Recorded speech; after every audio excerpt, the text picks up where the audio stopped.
la provocazione che io vi lancio è che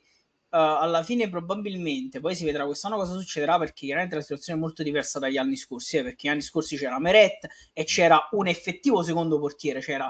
era certo che era un secondo portiere e che doveva stare là nel caso succedeva qualcosa. Siamo tornati ai bei tempi di Ospina, se ti ricordi. E la provocazione, tra provocazione è il modo di dire che io lancio, è che se Meret viene scelto continuamente da tutti gli allenatori, e probabilmente ci sarà un motivo, e probabilmente il motivo è che le qualità in porta, ok, non le puoi imparare, cioè nel senso che determinate qualità, un determinato talento o lo hai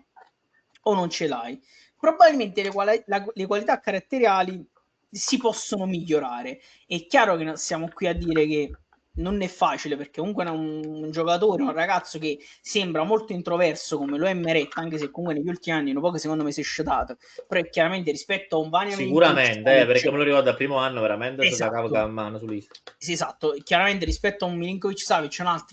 o ad altri portieri che a noi piacciono di più, che possono piacere di più, sembra sicuramente più timido sempre, però comunque si è svegliato. Probabilmente quella è una qualità, se vogliamo così chiamarla, che può essere allenata. Chiaramente la qualità tra i pari, cioè la bravura tra i pali, è una cosa che sì, la puoi allenare, è naturale che la puoi allenare, però l'istinto e il riflesso ce l'hai, cioè o ce l'hai o non ce l'hai.